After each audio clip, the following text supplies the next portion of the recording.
Minute. Okay, now you can start. Thank you. Okay, so we had Fritz Stöckli with his son Simon, who went into politics. He's an attorney, has not gone into politics. He tried to go into politics, and his daughter Sarah. And so we get to my family, which, after all, I'm here. I'm the daughter of Ursina, the oldest daughter of Albert Hitz, and she went rather into more of a bourgeois life because being the daughter of my painter grandmother, Honey, and having to kind of take care of her two little sisters made her want to have a very solid life. But she was a talented drawer and writer. She was a journalist. So, Susie, say what you said when you saw my daughter Jennifer. Jennifer looks just like my mother's picture when she was younger. So that's again a kid's face that pops up somewhere else. Yeah. So I'm going to start with Ursina had 4 children. So she had my brother, who lives in Australia, has been married 3 times, has 5 children. They still are literally all together. I go there twice now for Christmas. And they're all there. 3 wives, 5 children. He's just got it made. The 3rd wife is wonderful. She puts up with all this. She's a yoga teacher. She will love her. She's supporting all those wives. He has a boy.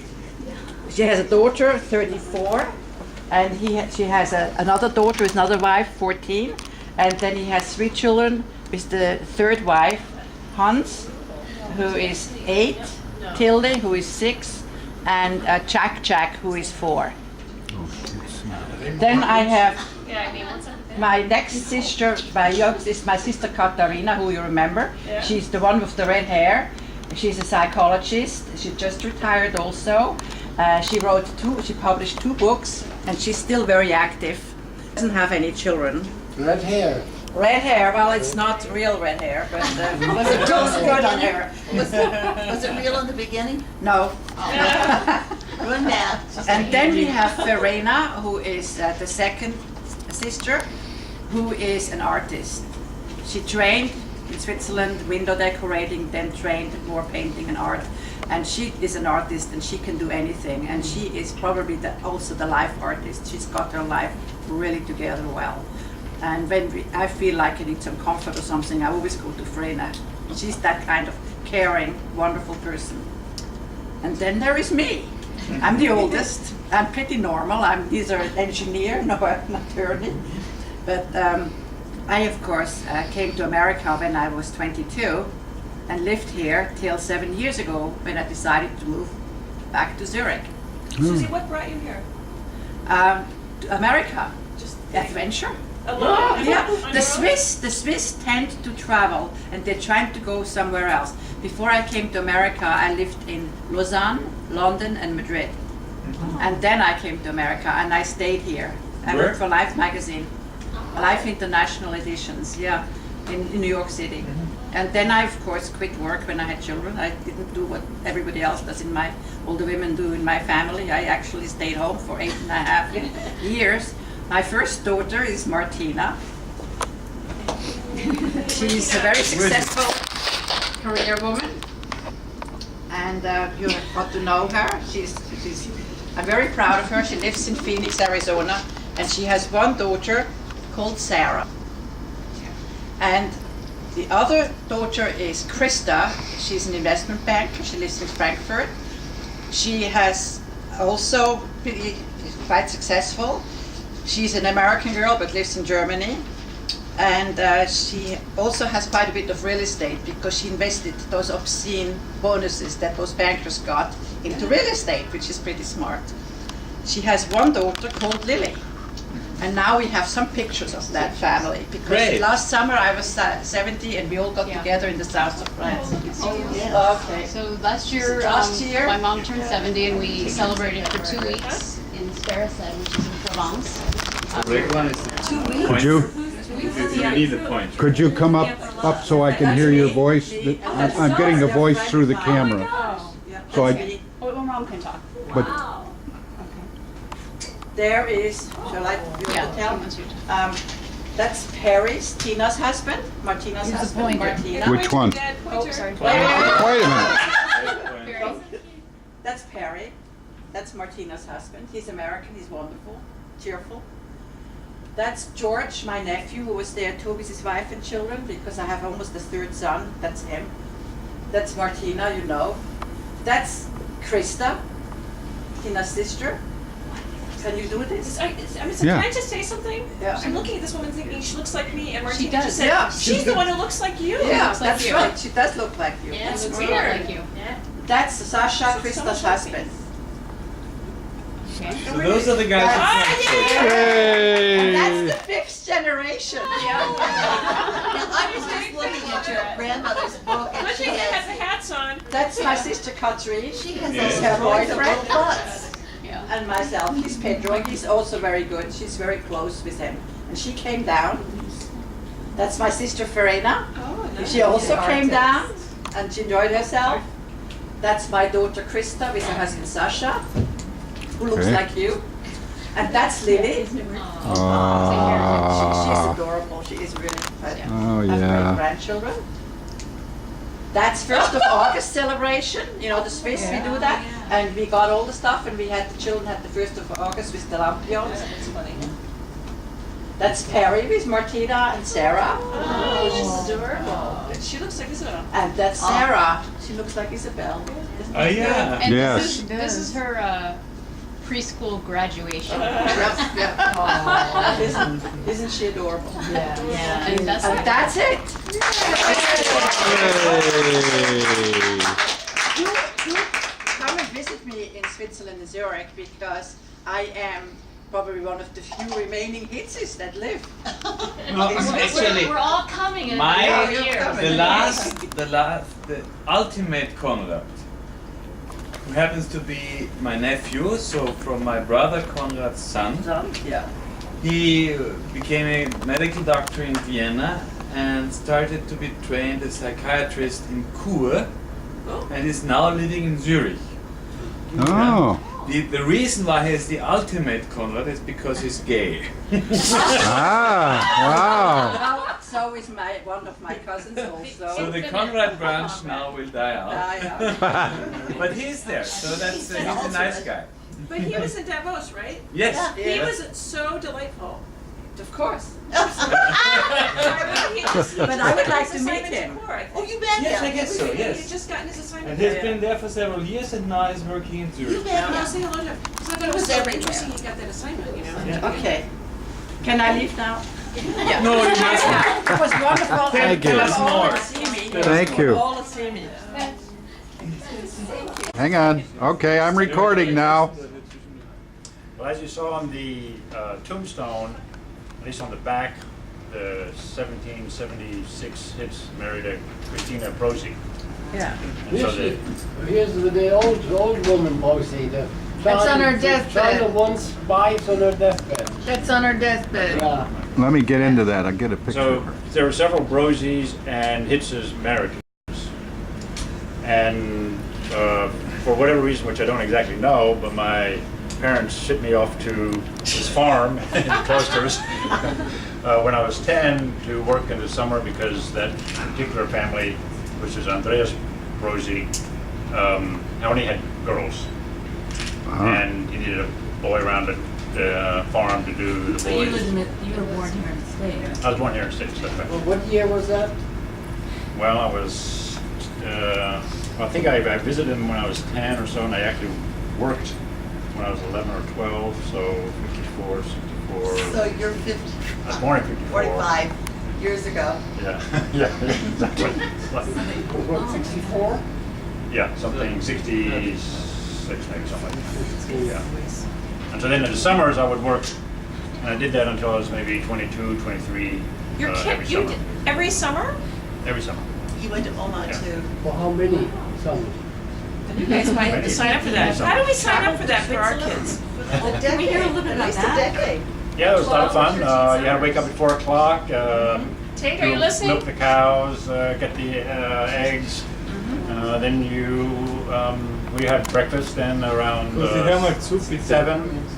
And then old man Rosie, who at that time was in in his 80s would decide what the weather would be. And he was never wrong, and his son, who was maybe 60 at the time, he'd listen to the radio and to the television, and the television would say, it's going to rain, and the old man Andreas would say, no, it's not going to rain. You'd see a lot of clouds, and he was never wrong. And it was truly remarkable predictor of the weather. And then we would go out and do whatever we had to do, whether it was cutting the grass, moving the cows around, and so forth. They owned the parcelle. So one of the great tasks was cutting the grass in the parcelle, which only was cut once, because it's very high and it's a very special grass, and the cows loved it, and it was the T-bone steak of grass for cows. So you would cut it, and then you would store it in the Mayenses, which are these huts up there, and you would live up there for 7 to 10 days, just cutting, and then in the winter they would stock it with cans of beans and corn and whatnot like that. And so you just sort of live up there, and in the evening you would open up a can of something, and then in the day you would cut the grass, and then you would turn it into cement and so forth. So that was a lot of fun. And I only did that once when I was in my last year, because I was old enough to do that. They were a little nervous as a guest, and living for yourself basically 10 days up in the mountains is not necessarily easy or risky. They sent us to look for berries, and so we would make long 3-day treks into the mountains with gigantic sacks on our back, collecting all sorts of berries that we would put in these sacks. And by the time we came back, we were completely blue, completely drenched our clothing and our skin with blueberries and blackberries and whatever else we had. So we were just say that, you see, that is what life was like. The Hitz's days in the 1800s, a little bit, just like that. That's what they would do. But I have a backup question. How did your parents arrange this? I don't know. I actually Ask them. Did you complain? Also, they're not here. I'll ask them. You said, what do you mean? I have friends. I have a memory. Did you travel from America to Switzerland? That either Oma, my mother or Oma, arranges and said, we are related, and you went there, and said we are, and they brought out the book, That's the right. Bible. Yeah, I remember remember the that? book. Yeah, the big book. The Panzer Bible? So, Yeah. So yeah, they- yeah. I think I went with Oma. I mean, my grandmother.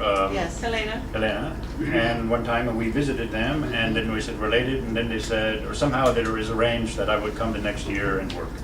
but they looked it up in the book to make sure that he was a relative. That's right. You see? And so now what that means is there is a family Bible in the Brosi family of Klosters that has some of our history in That's it interesting. that needs to be recovered. I've been telling you Well, that. but Mark has to Yeah, do that because he we knows have where to only go. the other one. Yeah. But here's more history. Yeah. Do you still keep in Mark, touch? where was their house? Yeah, that's a good question.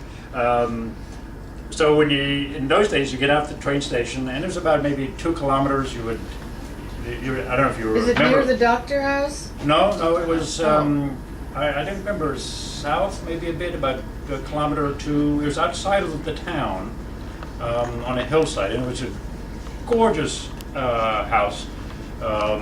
And on the doorway it said, 1532 or something like that, built. And it also said that this is the 3rd house on these foundations.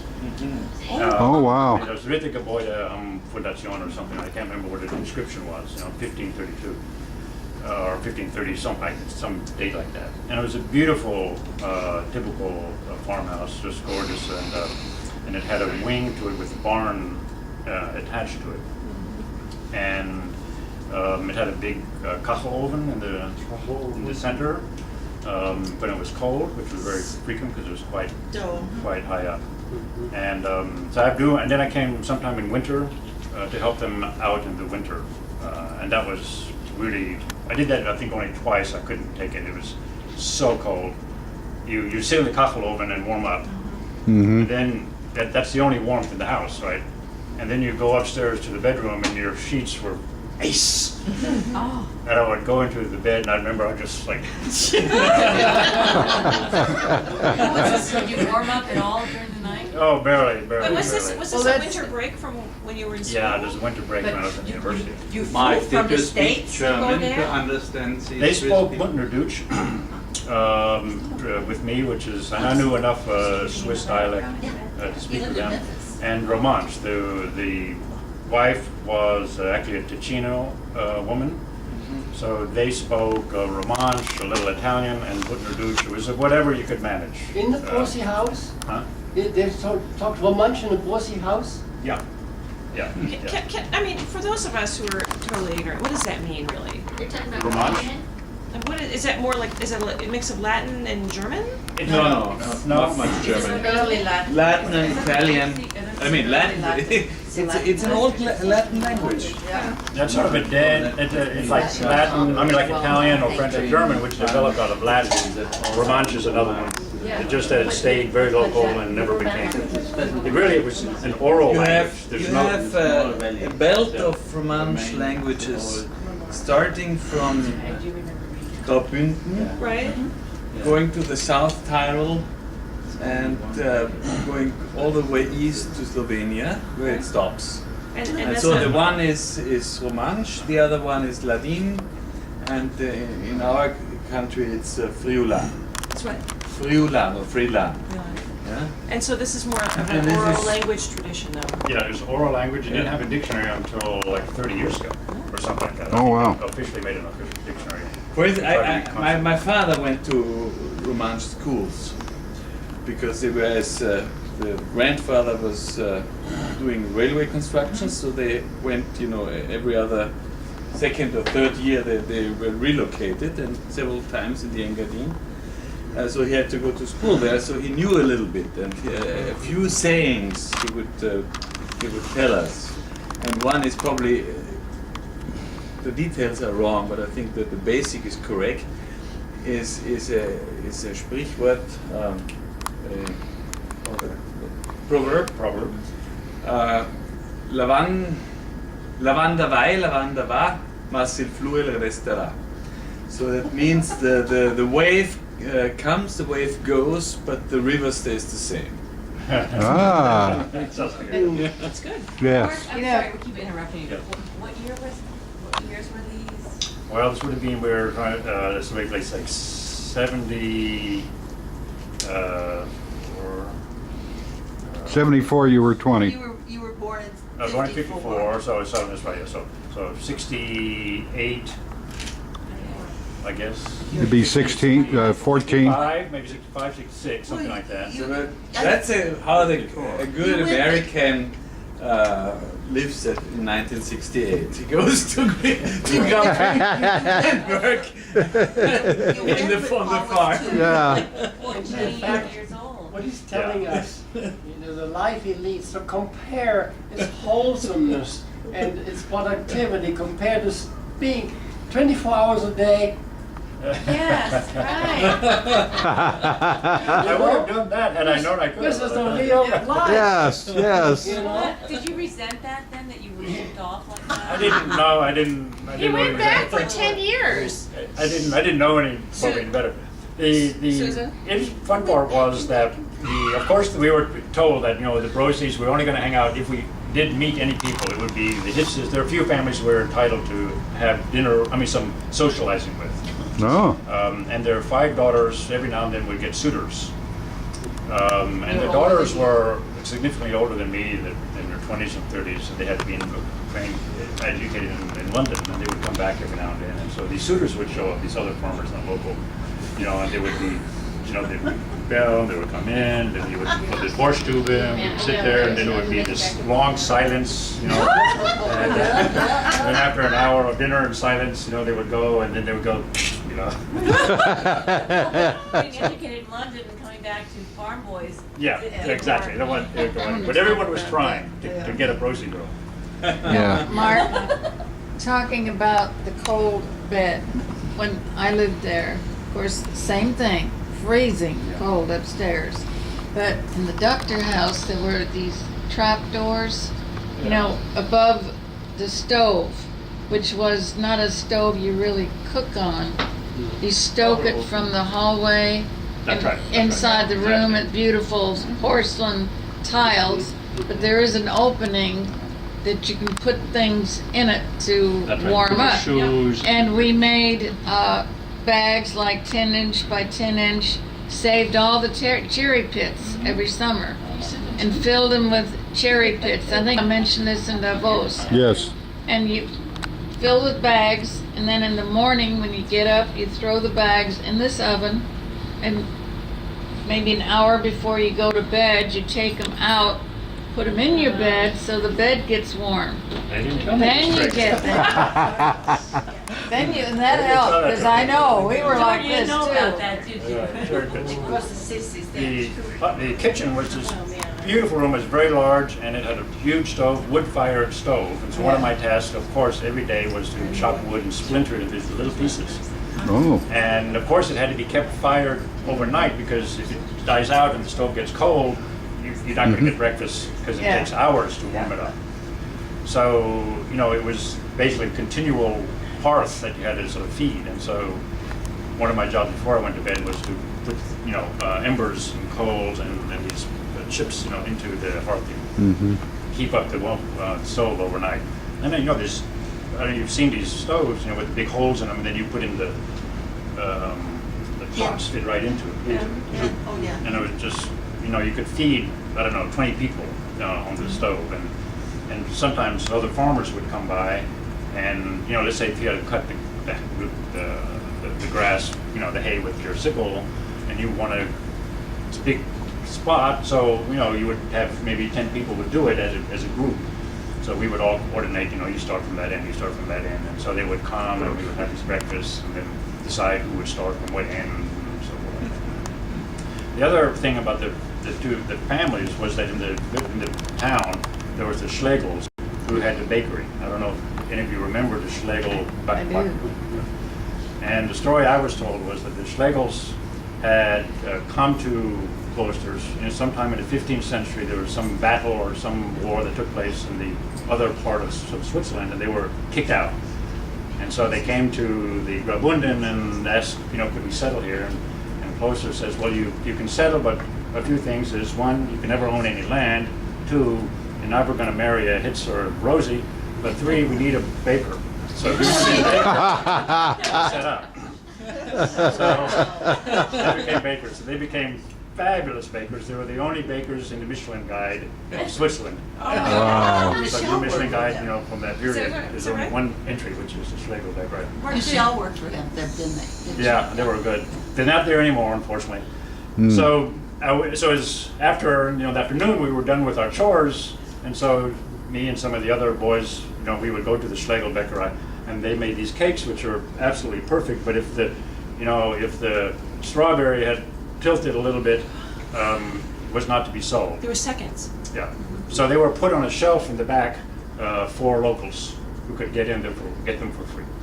Wow. So we would, you know, then 4 o'clock, 5 o'clock for our spheri, go down there and get any number of slices of any number of their cakes, which guys were paying for a lot of money inside. Sit in the back and eat these cakes. It's right there. Some of us went to the Schlegel and did a ride and had a snack there. And I forgot who was along. And I remember the story, you know, when we went there. So I went 2 years ago to visit again, and, you know, got out of the train station and I walked to the right and I looked for the Schlegels. They're not there anymore. And Since the boats? the Klosters. Oh, Klosters, sorry. But we went there. We went there when we were there. 2004, they were apparently still there. He said you were 2 As years far It as was 2 years ago. Okay. Oh, wow. They gone since. Yeah. Oh, Yeah. how sad. They were gone.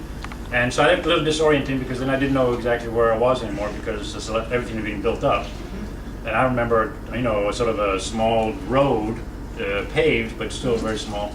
And, you know, that wandered out into the field somewhere, and there were these, you know, chalets, the houses, and the farms. And I just saw, you know, 4-story high apartment blocks. So I wandered around and around and around and around. So eventually I called them on the cell phone, and they answered, and they said, well, you have to go here and then left, this street, that street, this street. And so anyway, the house is there, but it's completely surrounded by these apartment buildings, which is sort of sad. But the beautiful vistas from their veranda, you know, out into the valleys, and it was just The Boise house? Or the Rosie house. Yes. Rosie Did house. they Oh. sell their land or was it? They sold their land They bit by sold bit their by bit, land and then and they just left And they were. a relatively large square, but it's now completely. What happened to the grocery girls, women, whatever? I don't know. Well, one has a sewing shop in town. The zoning shop. It's a Sewing. sewing. She Sewing, okay. does handicraft and work in town. You didn't marry one of them. I think she's still single. No, I didn't marry one of them. I did. I know. Too young. They were older than me. But you did say there was more than one in the marriage between the Hitz and the Boise? That's what I was told. I mean, I didn't know. If they told you that, then it's true. So what's But true? we don't know, we haven't got them, you know, those in the marriages. They basically said that the valley more or less was divided. The ownership of the land also had a lot to do with who owned the forests for some reason, which I'm not quite sure I understand. But when you go into the forest, we would go to get firewood, and so we would the state, the Swiss government would control this forest. And you know, you see a tree falling down, they would chop it down, and then they would give it a stamp. They would run a stamp on it. And ABC, Andreas Brosi Christus, was his. In other words, he could take that. And so you would see in the forest, you know, the families, whatever it is, their insignia or something being stamped onto these logs. So we would get ABC logs, and they'd cut them and then drag them, and then there were some Hitz logs and family. You know, every family was given a certain amount of these lumber, you know, to Now, use. who were the Hitz who were still there? They're not I don't know. They're not necessarily related to us. They're not from those branches. There are lots of Hitz still. Yeah, there are lots of Hitz But there. they're not necessarily related to any of the Conrad. That's right. There may be They're others. different. That's right. The next farm down was a Hitz. Yeah, and the ski instructor was a Hitz, and another bakery, and That's right. I mean they were not related to us at all. Well, it's all you never know, but not closely at least. They might go back to the 1600s with the relationship. Yeah, they could be, you know, older. That's right. Is Hitz a common name then? Is that? Yeah, it's Yeah. like Yeah, they're very Smith or common. Kind of Miller. like Smith or something?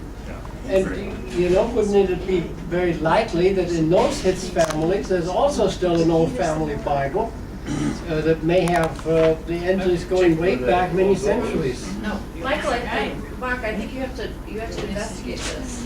Yeah. All the women in the sewing shop. I'll go again in a few years. Where in the maybe. world is that, where is that book? Yeah.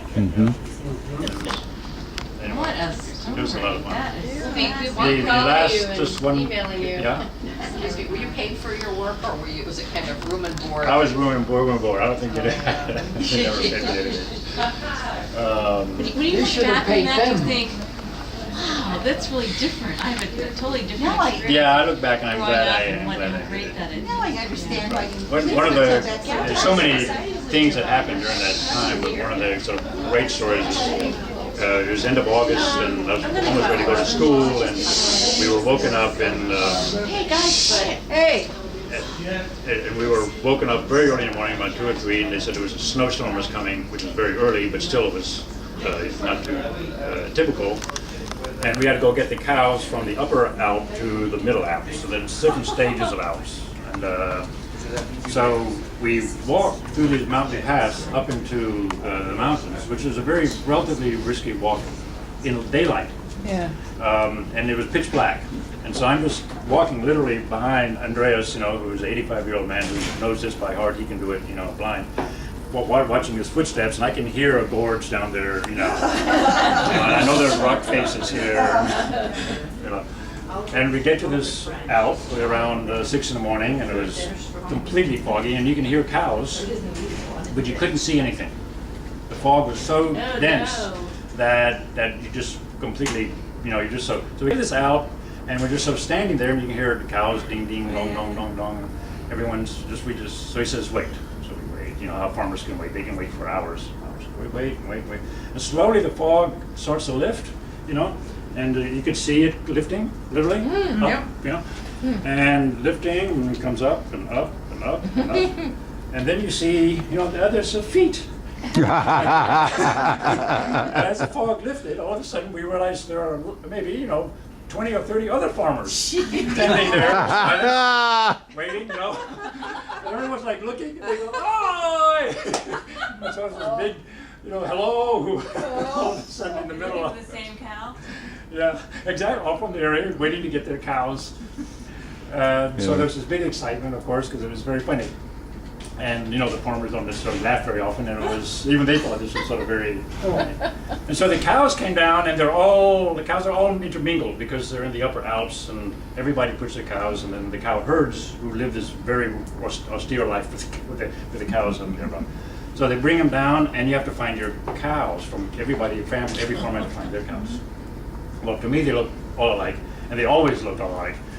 But Andreas would go, you know, Shanske, Shanske, and sure enough, there comes this one cow out of the herd, you know. Name their cows. Botsky, Botsky, and here comes another They're cow. trained to come when you call them? Yeah, they're like dogs. Then he had these 5 or 6 cows. He says, well, we're missing Botsky or something like that. You know? So he said, you all take care of these. And so I got these 5 cows who start milling off and going around, Yeah, and, you know, and I'm me like too. holding one. And so we had our 5 or 6 cows, whoever the number was, that belonged to us, that group. And then we walk home. Now figuring it was hard enough to walk on this trail, much less get these cows, you know, who are big and fat now, and you know. And he said, no, don't worry. So the cows got the path, and we were behind them with our sticks just to keep them running. And the cows knew the way home.